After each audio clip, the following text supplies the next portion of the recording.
Well, today's forecast is one to make us smile, and working on improving that smile. Expert help here. PJ Saberton is back from Saberton Dental. Last time you were on, we were talking about, you actually, it was quite innovative. You came up with a low-cost denture. It was like $4.99.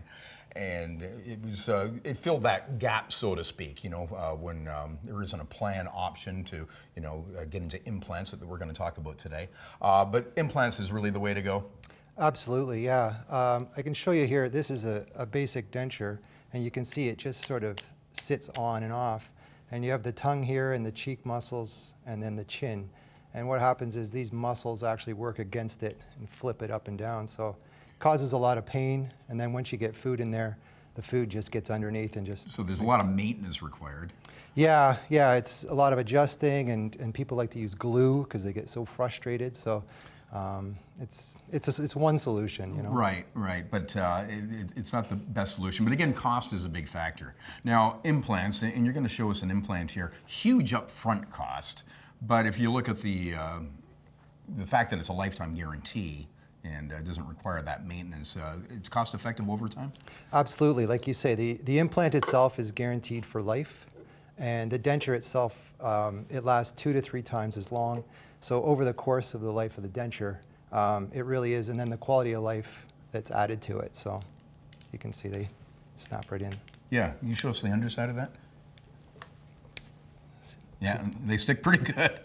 Mm-hmm. So that's literally, this is a smaller version of actually what's going into the gum. That's right. So thank God that's not to scale, PJ. But there's a larger version of actually what's going on in the gum. That's right. So this is the implant itself that sits into the bone. Yeah. And then this part's the abutment that seats, and it screws into the implant. And then this is the cap that sits inside the denture and snaps on.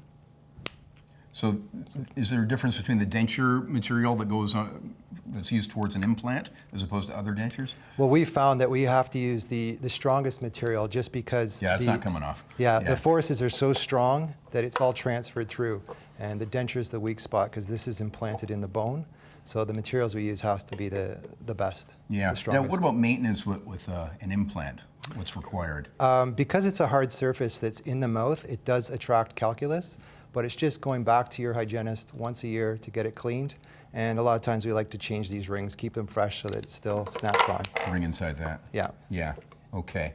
And this is also used in other work, like in connecting bridges and that sort of thing? It's titanium, yeah. I think it's 15% zirconia and 85% titanium. Yeah. What's the process like for getting an implant? It's actually not that bad. And one of the other things that discourages people is they think that they associate it with the extraction process. But it's 10 minutes, it's fairly straightforward. It's really that fast? Yeah. And it's worth it, yeah. Yeah, and again, it's there forever because a denture, a conventional denture, what's the lifespan?